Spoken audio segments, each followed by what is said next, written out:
para mim foi muito bacana poder isso.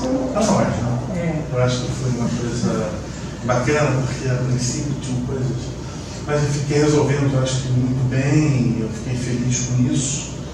E acho que novamente a gente reinaugura a galeria. Eu acho que essa exposição da Daisy é uma nova inauguração da galeria. Não só ela inaugurou uma primeira vez, como ela está reinaugurando uma segunda vez. Vamos ver se isso é verdade ou não, mas eu estou acreditando muito nisso, tá bom? Um beijo para vocês, mais uma vez, obrigado por vocês. Ele esqueceu de dizer uma coisa, que a Daisy pediu para eu começar. Sérgio, um minuto de show. Eu cometi essa falta de gentileza. Realmente, porque normalmente seria o artista que começaria e depois eu comentaria. Mas a Daisy pediu para eu começar. Bom, para mim hoje, primeiro é muito feliz estar aqui por causa da quantidade de amigos, pelo carinho, pelo afeto que eu devoto a eles. É muito bom estar aqui. Agora, acho, no lugar, nesse momento, especialmente afetivo, e ao ser afetivo, o afeto prejudica o pensamento. O afeto invade o pensamento. Eu quero logo falar que eu estou aqui diante de muita amizade, muito carinho. E eu vou dizer logo que ontem eu estive na Múltiplo, no Rio, para assistir uma palestra entre o Murilo, uma conversa entre o Murilo e meu sobrinho, Pedro Duarte, né? E o Murilo, literalmente, eu vi nascer. Quero dizer que é literal. Nossa família está na 4ª geração de amizade. Meus pais foram padrinhos de casamento dos pais dele. Foi a primeira vez que minha mãe se afastou de mim. Eu tinha 3 anos de idade. Ela me abandonou e foi para Ouro Preto. Eles alugaram um trem e foram se casar em Ouro Preto. Minha mãe, como era madrinha de casamento, meu pai também, mas meu pai não contava. Eu tinha 3 anos, né? Que contava era minha mãe. Mas só ele depois dos 7. E aí, então é literal. Em segundo lugar, tem um negócio do Walter Carvalho também, né? São 2 mestres da imagem diante de mim, 2 grandes mestres da imagem, e temos uma coisa em comum nós 3, a Paraíba. Isso. Tem como lema um nego. O avô dele era paraibano, o seu Navarro. Minha mãe. E a mãe também, a Ieda Salles. Então, Ieda foi quem me ensinou. Minha casa, meu pai e minha mãe eram absolutamente cegos. Só escutavam música e só liam. Era só literatura e música. Quem me ensinou a ver foi a mãe dele. A mãe dele, muito jovem, me ensinou a hierarquia angélica. Me ensinou como diferenciar um querubim de um serafim de um arcanjo de um anjo. Entendeu? Foi Ieda que me ensinou isso. Ela era uma grande aquarelista, uma pintora de mão cheia e uma grande aquarelista. Então, quem me ensinou a ver, eu muito novo, muito jovem, foi Ieda Salles, mãe dele. Então é tudo muito complicado para mim estar aqui do ponto de vista afetivo. A Daisy, eu conheci antes de se casar comigo. Teve umas festas na casa dela, era um espetáculo. As festas, eu me lembro de um réveillon, eu de terno de vinho branco, camisa rosa e gravata verde. 71, né? 81. Depois ela se casou com o Murilo, em 1992. Imagina, eu comecei a acompanhar o trabalho da Daisy, não acompanhar, veja bem, né? Tem nada a ver com o negócio de psicologia, hein? Ela é psicanalista, é uma coisa. Acompanhar, eu como crítico de arte, acompanhava, e professor de história da arte, acompanhava o trabalho dela de artista. Né? apesar de ter cometido um curso de psicologia clínica em Paris 7. Você está indo até lá. Eu também andei por aquelas bandas, mas... E aí comecei a acompanhar o trabalho da Daisy e era uma coisa surpreendente. Tem várias séries, série dos azuis, né? Claro. Ela me deu um azul lindo de presente. É lógico que a Luísa, minha filha, incorporou. Zoou. Você está sendo bonitinho. Levou, né? A Luísa levou. Recebeu. Fez bem, mas depois eu fui acompanhando os trabalhos da Daisy. Teve uma série que era surpreendente de fotografias, que era só os pedaços de corpos de mulheres que se sobrepunham, onde a pele, essa superfície que dá tanto a pensar, né, que o nosso contato com o mundo exterior real, materializado, é a pele. Nós entramos em contato com o mundo exterior através das nossas sensações, mas uma materialidade maior de contato com o mundo exterior é a pele. A pele está em permanente contato com algo que é exterior a nós, seja a roupa, seja o ar. E aqueles segmentos de peles, de corpos sobrepostos, é uma série formidável. Eu acompanhei muito, tive a chance de colaborar para um livro dela há muito tempo atrás e fazer uma curadoria, né? Curadoria, eu não diria tanto que eu fui curador, né? Eu não curei ninguém, mas eu organizei uma exposição no Museu de Arte Moderna, Você curou, sim. Eu não curei nada, não tinha doença. Curou muita coisa. Em 89, eu participei do projeto Macunaíma, era bem começando o percurso ali. Você fez um texto que ali você já sacou tudo ali que vem até hoje, a mesma coisa até hoje, que se chama Entre o Ar e a Água. Em 89 você escreveu esse texto para mim. Depois você me convidou para a Bienal do Mercosul, que você era curador. Na quinta Bienal do Mercosul, eu entrei com um trabalho que se chama Nadando, que era uma essa era linda, mas esse era um trabalho de água, uma projeção. Uma projeção que ficava circular na sala. Depois você expôs lindamente no passo, ou antes de expor. Primeiro no Mercosul. Primeiro no Mercosul, depois você expôs lindamente no passo. Foi. O Nadando, que o corpo do cara vai. E depois o Man, que você, esse livro, o Azul, o primeiro livro que eu fiz, foi todo com curadoria sua na exposição do Man, e o livro foi uma decorrência dessa exposição do Man, que tem os vidros azuis, Acorde Seco. Acorde Seco. Os cineastas conhecem, sabem o que é Acorde Seco. Mas o que eu queria falar é que a Daisy consegue nos surpreender. Surpreender por uma exploração da delicadeza no mundo brutal que nós vivemos. Né? Nós vivemos, evidentemente, uma época brutal. Né?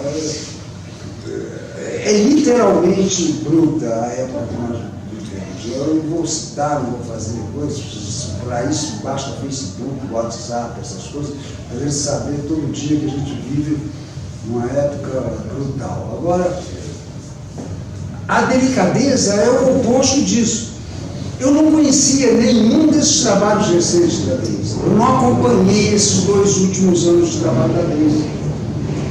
E isso me faz expor, que é um tema que eu tenho explorado muito, e pensado já, que o trabalho da Daisy se manifesta, né? Que é essa questão da delicadeza. Eu tenho um trabalho da Daisy que ela me deu há alguns anos de presente, todo dia eu vejo, porque fica ao lado do meu computador de cima, sendo uma espécie de nicho, que é uma rede dourada suspensa, mas ali é o elemento da luz, por ser dourada. Nessas redes, primeiro, as conexões ficam mais evidentes. Os elementos não são maleáveis e tratados, moldados pela mão, como naquele que eu vejo todo dia. Nesses há muitos elementos, sobretudo nos mais recentes, que eu falo dessa parede e aqueles do início daquela parede, onde as conexões são mais retas. Parece que há um apelo à questão contemporânea. O trabalho não tem nada disso. O trabalho é a conexão entre elementos no espaço e fazer um trabalho tridimensional,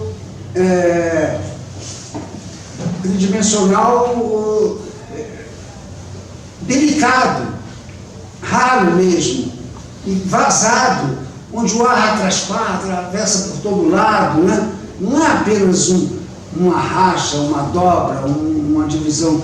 O ar atravessa o tempo inteiro o trabalho, mas de repente, o que me surpreende é que, em face do mundo que nós vivemos, esses trabalhos se tornam realistas. Ou seja, como o mundo virtual deixou de ser virtual, entrou de tal maneira em nossas vidas que se confundiu com o real, nós vivemos assim, iguais a esses trabalhos. Esses trabalhos é aquilo que se queria realismo no século XIX. O realismo de hoje é isso. Ou seja, essas conexões ponto a ponto, onde as pessoas estão entrando em contato umas com as outras dessa maneira. Então, isso é um retrato muito contemporâneo de uma realidade que nós vivemos hoje no cotidiano, quer queiramos, quer não queiramos. A gente entra num shopping center, outro dia eu estava dizendo isso para meus alunos. Eu fui educado numa época que tinha um grande mestre da comunicação, mestre de todos nós, Marshall McLuhan, que dizia que os objetos iam ser extensões de nossos corpos. Você entra hoje num shopping center, entra em qualquer lugar, no rodoviário, no aeroporto, os objetos não são extensão dos corpos das pessoas. Os corpos das pessoas são extensões dos objetos. Os objetos dominam as pessoas. Dominam as pessoas de uma maneira muito rigorosa e severa. Tem mais gente olhando para um celular do que olhando vitrines dentro do shopping center. Então isso é uma coisa que dá para a gente pensar. Eu me lembro de um grande professor meu, Emanuel Carneiro Leão, em 1968, nos ensinando o que era a origem da palavra hábito. Nós pensamos que possuímos um hábito, que somos donos dos nossos hábitos. Eu tenho o hábito disso, eu tenho o hábito daquilo. Ele dizia, hábito não vem de hábitos, hábito. Possuo, possui. Hábito vem de habere, ser possuído. Você não tem o hábito, é o hábito que te possui. Eu não tenho o hábito de fumar, o fumo me possui.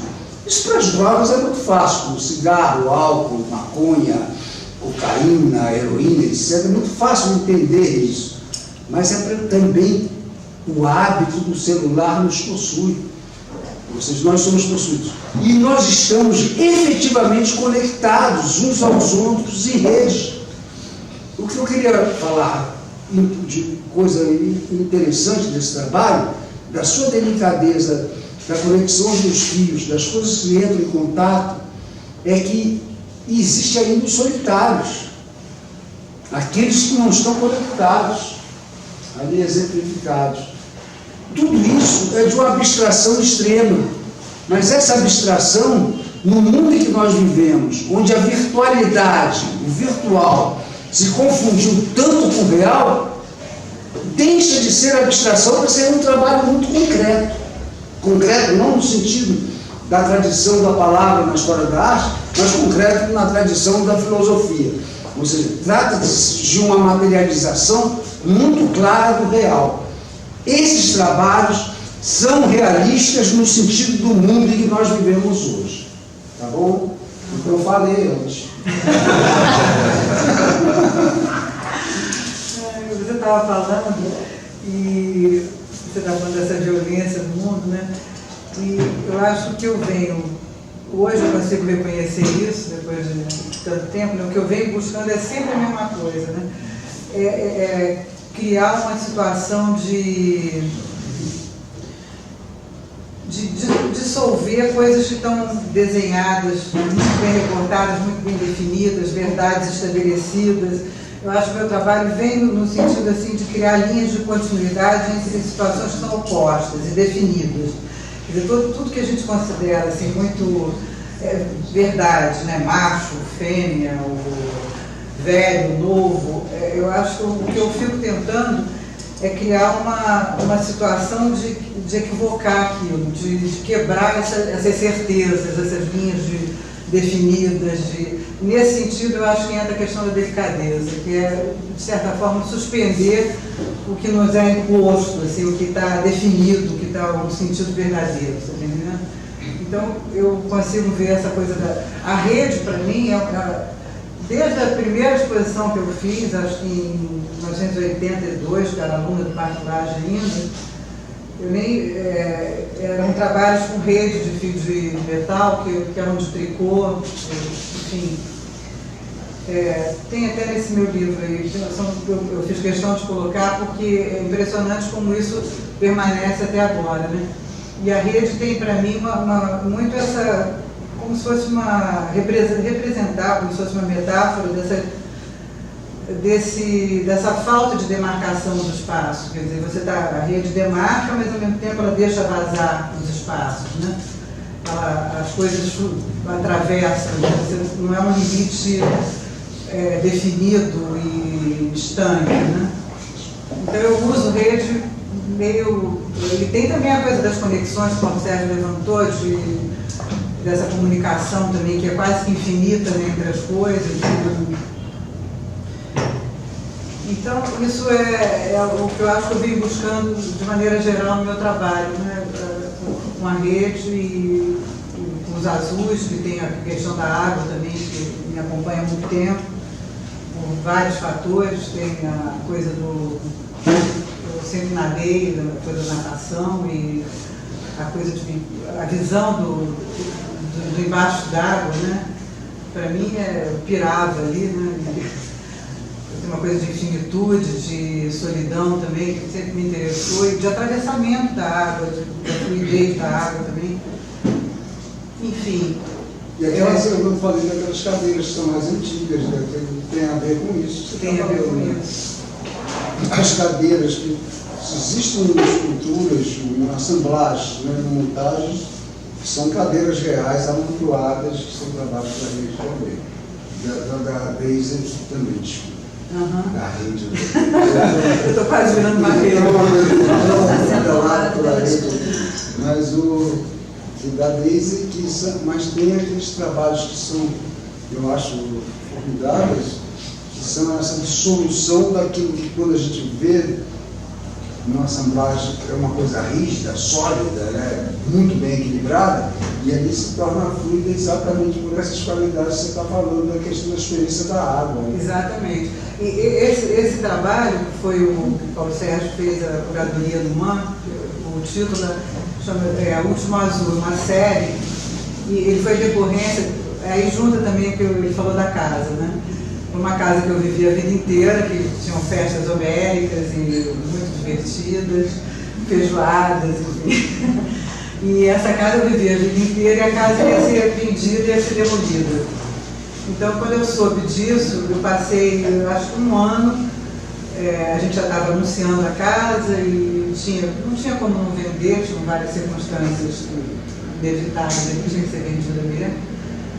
E eu comecei a fotografar a casa e fotografar os móveis e fazer um trabalho a partir das coisas da casa. Era uma casa de 1990, uma casa antiga, com porão, toda de piso em viga, belíssima, com árvores enormes. Enfim, eu comecei a fazer um trabalho já me preparando para a demolição dessa casa. E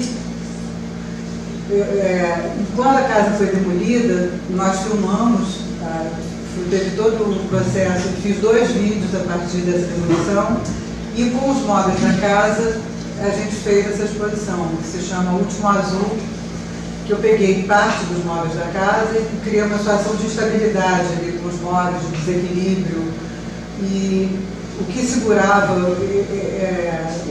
o equilíbrio dos móveis eram vidros azuis, que para mim tinha muita... se referia a quase que uma água encapsulada, uma água rígida, né? Eu fiz questão que fosse o azul. Então, e ali são desenhos que fazem parte dessa série, mas a exposição mesmo eram os móveis literalmente expostos, equilibrados por esses vidros. E isso foi exposto lá no MAM. Eles tinham um equilíbrio próprio mesmo. Eu tive que, durante a exposição, o MAM exigiu que a gente fixasse, colasse, por questões de visitação, essas coisas. Mas eles, no ateliê, eles eram soltos, eram equilibrados pelos vidros, pelos encaixes, e sempre uma eminência de queda, de desamparo, né? Que é uma outra coisa que me interessa muito trabalhar também, que é essa questão da fragilidade do ser humano, do desamparo, que é coisa que a gente esquece sempre. No meu trabalho eu gosto muito de trazer isso, né? De dar conta dessa fragilidade, desse desamparo. E eu estou com vontade de falar um pouquinho, porque o Maneco falou da coisa de várias videiras, eu tenho inaugurado aqui a galeria e está voltando aqui também. O Paulo Sérgio falou da rede, da delicadeza. E eu fico com vontade de falar um pouco, porque essa coisa de estar, desde que eu estou trabalhando aqui no Vale, eu fiz acho que tem uns 5 anos que eu estou aqui, e fiz um ateliê aqui também, um galpãozinho, uma coisa. Mas eu estou no meio do mato, estou com essa convivência aqui. Isso tem sido de uma importância no meu trabalho, mas assim, fundamental. Assim, então eu fico muito agradecida e muito honrada de estar aqui na galeria, de estar podendo participar com as pessoas daqui e tudo. Está sendo fundamental. Primeiro porque eu tinha que fazer uma fala um dia desse, não sei o que lá, e eu fiquei pensando, o que estou fazendo nesses últimos tempos? Eu tenho que dar conta disso, né? Eu estou usando casa de abelha, as coisas que eu não usei, eu fico mexendo com teia de aranha, essas coisas assim meio de maluco. Então eu comecei a pensar, para falar nessa entrevista, e eu acho que é legal falar aqui também, quer dizer, a importância do meu trabalho aqui, o fato, primeiro, a casa que eu tenho aqui, eu construí durante 1 ano, e acompanhei muito de perto a construção da casa, muito perto mesmo, de ver, botar tijolo, ver cano, ver vergalhão, foi um processo muito importante para mim, assim, desse acompanhamento, de erguer, de construir essa casa. Foi muito, eventualmente muito difícil, e eventualmente, enfim, foi acompanhado muito de perto. E depois, já estando aqui, eu comecei a conviver e descobrir coisas que eu um universo completamente diferente, assim, um dia meu fogão de lenha entupiu o cano, aí tirou de lá umas casas, assim, não sei nem que bicho que é, não sei se é vespa, umas casas lindas. Eu estou fazendo um trabalho enorme, assim, mas uma coisa de uma perfeição, de uma sofisticação. E e a coisa de conviver com mato, com natureza, com rio. Tem um inseto aqui, que eu nem sei qual é, ele rói a folha de uma maneira que ele vai decrescente, ele faz uns círculozinhos assim. Eu tenho 2 desenhos, até que na primeira exposição eu expus.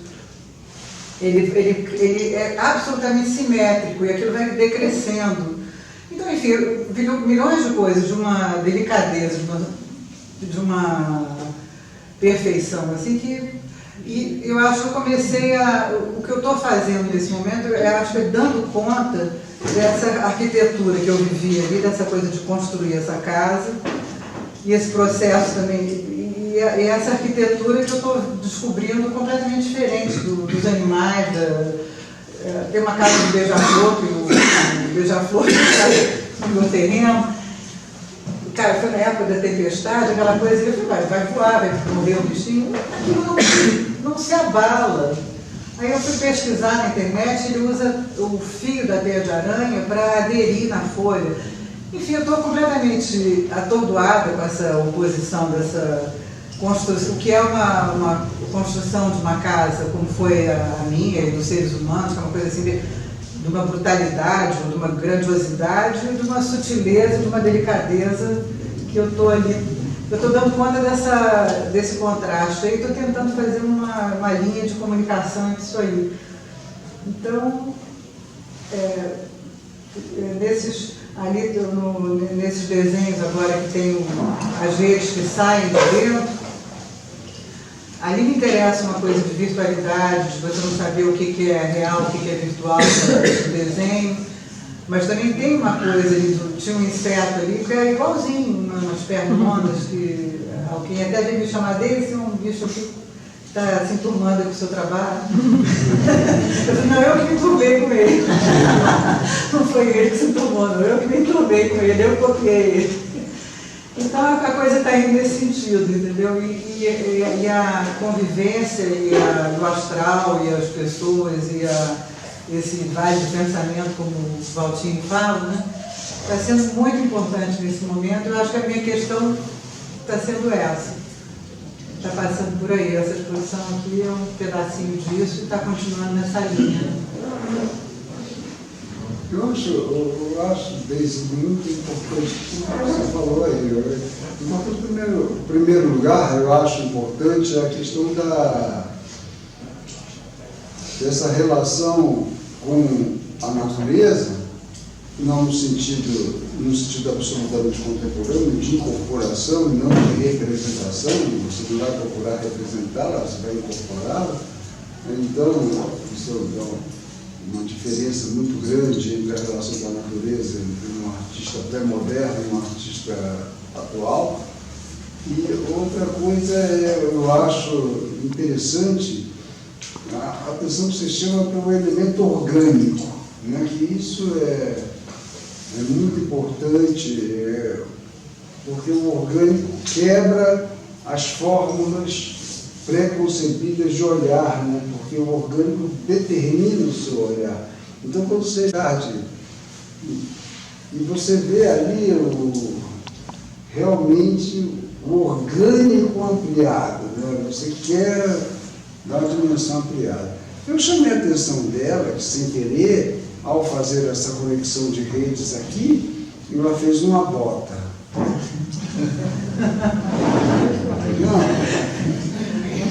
Ela não foi intencional, mas figurou. Figurou não intencionalmente como um pé, uma bota, né?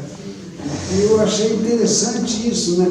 Que é uma bota que toma cuidado para não esmagar o que está embaixo. Ela fica suspensa e ela não vai se abaixar para esmagar o que está embaixo. Então, há uma tensão sobre o mundo que é onde sempre predomina a delicadeza, entendeu? Então, o que predomina no seu trabalho é sempre essa delicadeza. Eu lógico que os trabalhos não podem só ser submetidos a esse regime da delicadeza. Eles precisam de uma leitura com maior investimento nela.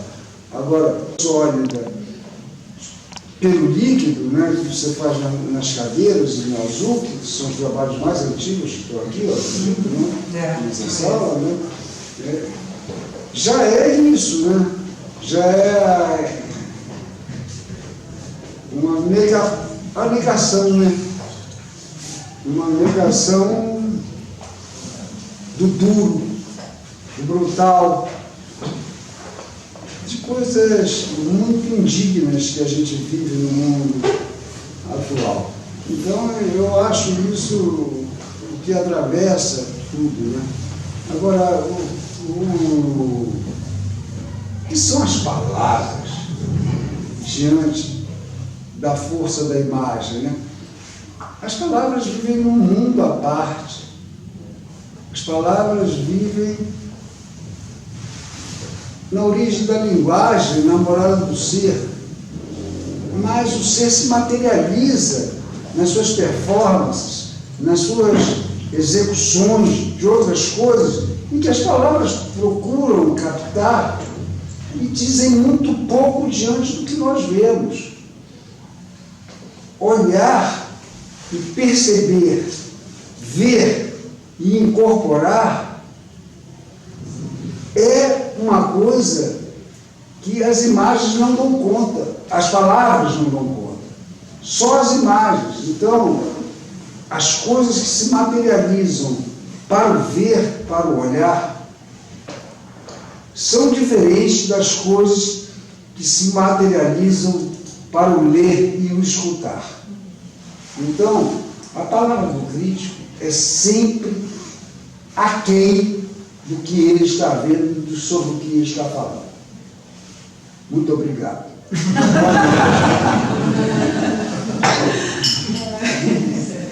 Então, assim estamos. Muito obrigada por